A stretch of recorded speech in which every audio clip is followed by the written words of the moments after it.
Auto Works. If you're new here, thanks for stopping by. If you'd please consider subscribing, we'd really appreciate that. Today we're going to be working on a 351 build. We're building this engine for a F150 that I've got. We're trying to build this thing without going to the machine shop. I found this 30 over block, used block, got a little wear, not bad. And I got just the block, and then it turned out I needed a rotating assembly. So we went to the junkyard, pulled an engine, brought it, tore it down, robbed the rotating assembly out of it. Once we got the crankshaft out of it, we hand polished it. If you're interested in seeing any of them videos, you have to go back a couple videos. And then we actually wound up pressing the press fit wrist pins off, got the old pistons off. And we wound up pressing the new pistons on. And I had a feeling that I might have got them too hot. And I'm kind of nervous to run them in this engine with the RPM that I'm going to be turning with it.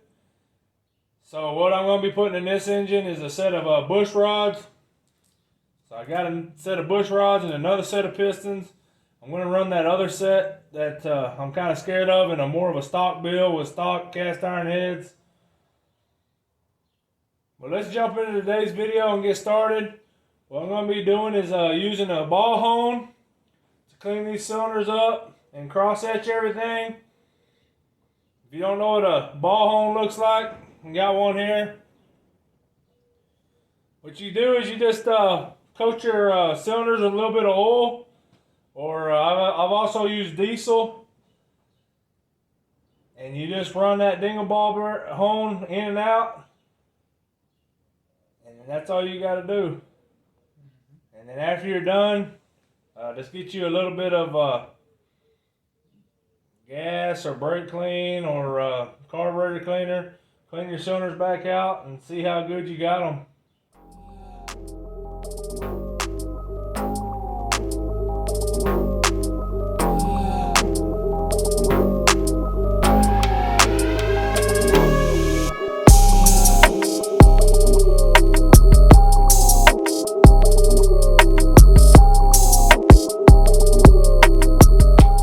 I want to give you a close-up of the cylinders and what they look like after they've been honed.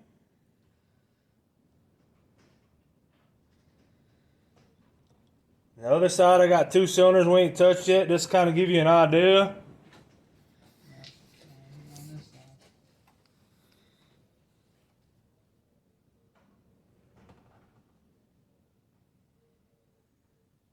These ball hones do a really, really good job.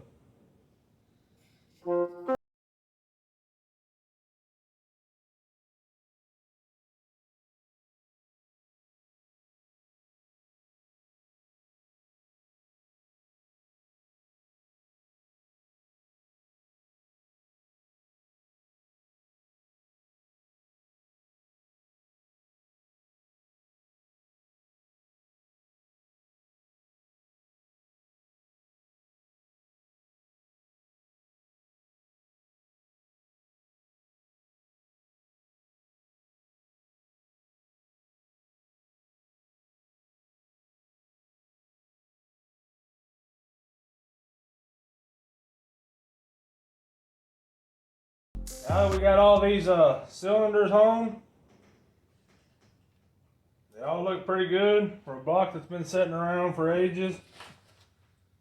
Good enough that I'm going to send it anyways. I'm going to roll this thing over, and we're going to try to install cam bearings. Never done it before, but we're going to give it a shot. What I'm going to do real quick is just clean up the bearing journals in here, and then I'm going to try to figure out the bearing installation tool, and then we're going to send them cam bearings home.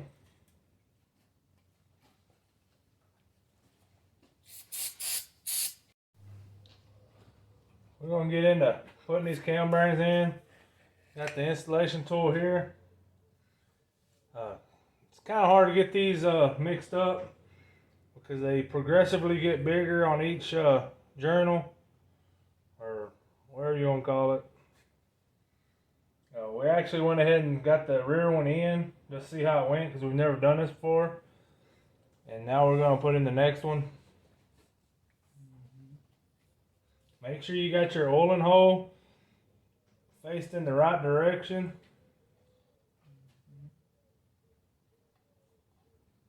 On this motor, it just got passages right there where you can tell exactly where the oil hole should be.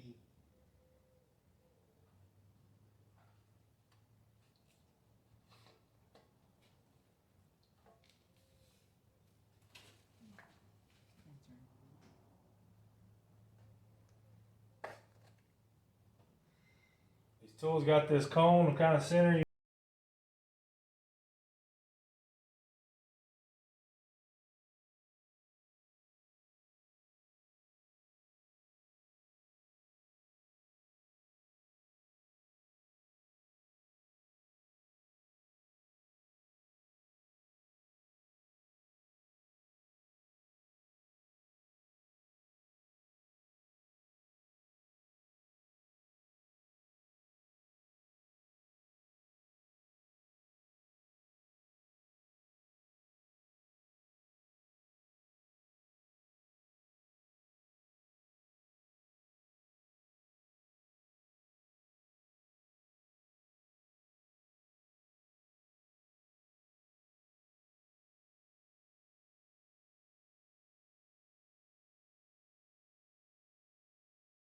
Bearings knocked in, set where we like them. We're going to go ahead and throw the cam in it before we put the rotating assembly in. When you do this in your car, you know, I mean, you guys know how it goes. I like doing it like this because as you're going through each journal, by the time you get to that back journal, there's no grease left on your cam, even though you slathered it and put tons of grease on there. By the time it goes through all them cam journals, when it gets back there, there's nothing left on there. So we're going to put it in there before we get the crank in, so we'll be able to grease that back journal back up before we slap it in. This is a roller cam, so I don't have to put as much grease on it as you would a flat tappet. But I'm going to let my little brother tell you about this cam since he's the one that chose it, because apparently my cam wasn't big enough for him. So he went and picked me a cam that he thought would work fine. I think it's going to be a little big for what I was wanting, but we'll see. This one right here is exactly the right size everybody needs. It just has a real conservative lid, 512, 529 lid. I think that's what it is. 513. You know it's 513, 526. Yeah. Anyways, this is the Extreme Energy 282 cam. It's 513 on the intake, 529 on the exhaust. 230 duration and 236. We're gonna get this thing unboxed and thrown in here. Got the most important thing, 110 lobe separation. Yes, it is 110.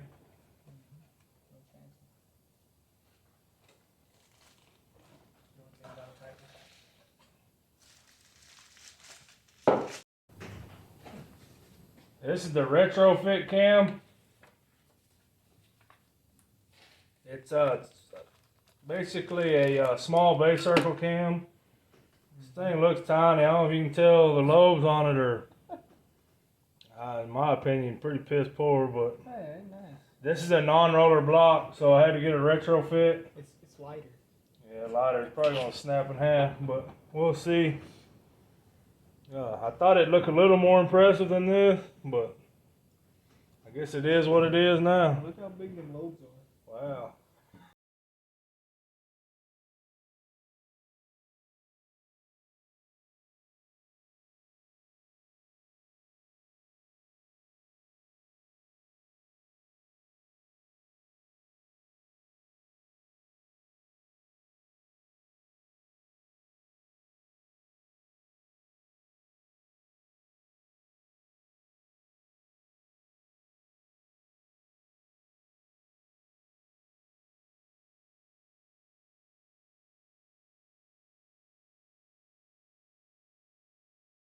got that cam in there. Got the cam plate bolted up, retainer plate. I'm gonna clean all these main journals.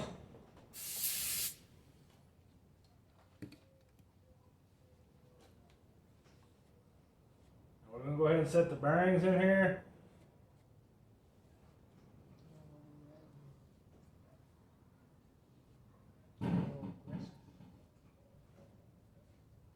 Yeah, these lint-free towels ain't very lint-free, don't look like. Probably better off putting a little dirt in here.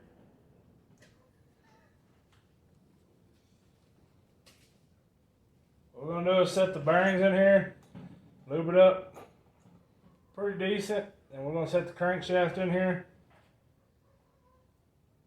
It's gonna be that's gonna be about as far as I can go today. They sent the wrong gasket set. They sent me a gasket set for a 2-piece rear main seal, and this is a 1-piece.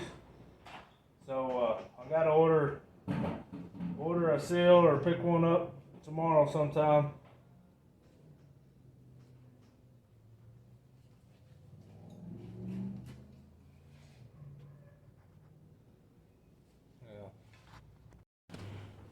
Well, it looks like I'm gonna be buying some new mains too. Look at that, brand new main bearing. Complete trash. Finally got another set of main bearings in. We're gonna go ahead and get them installed. It basically took 2 sets to have a one good full set. I guess that's what you buy when you buy. That's what you get when you buy cheap bearings. We got Engine Tech. We had to sort through both sets to get what we wanted. A lot of them had nicks and all kinds of BS in them. What we're gonna do is we're gonna put a little assembly lube on all these bearings. We're gonna go ahead and drop in the crankshaft.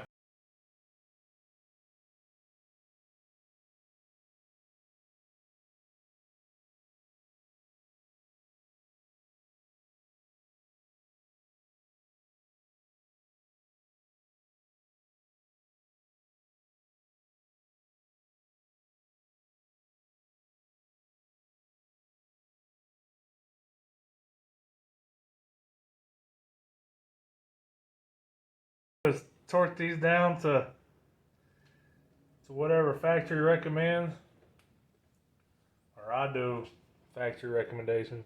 Sometimes your bearings will have a different torque specs, but I just go off what Ford said originally.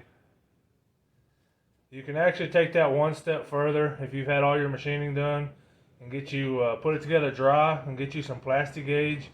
Smashes in there and it has a little gauge that gives you the tolerances that you're supposed to have. But we're doing this without a machine shop, so we're just throwing them back together because if it is off, I don't even want to know about it because I'm just going to send it. I start slapping the pistons and rods in this thing. You get ready to install these, whether it be your stock rods or aftermarket rods. I went ahead and if you see my other videos, I was scared that I heated my stock rods up too much to put the press fit piston or wrist pins in. So I went ahead and got me a set of bush rods. And on these, the way to tell which way your rod goes is there's a taper. This taper right here, it runs up against the crankshaft. This other side, the flat side, that goes up against the other rod. And then on clocking your rings, you're going to want to clock your rings. What I do is just hold the rod, put my top ring at 10 o'clock, second ring 2 o'clock. Once you get these in the bore, they're going to turn all the time anyways. And I take my old ring, put one at 5 o'clock, put the other one at 7 o'clock, and there you go. Your ring.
short block put together.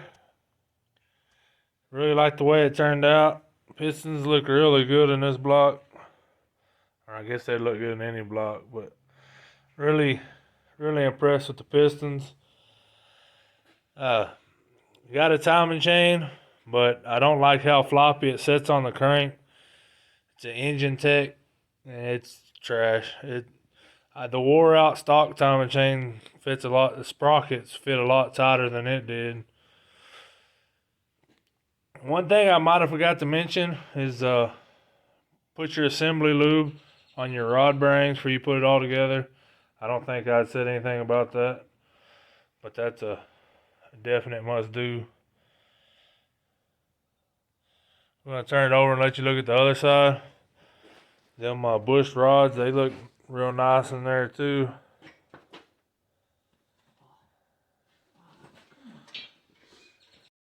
Got her flipped over. Kind of show you the way these rods look. Supposedly them are ARP, I can't talk, rod bolts, but I don't know. They kind of felt like they were stretching. I don't know if they really are ARP. I don't think they're stamped. But They say R8A. Maybe it's close. Well, guys, I think that's going to do it for this video while we're waiting on a timing chain. If you're interested in the build, stay tuned till next time when we get the timing chain put on and get it all completely put together into long block form. Get it all painted up, prettied up. Until next time, guys, we'll catch you later.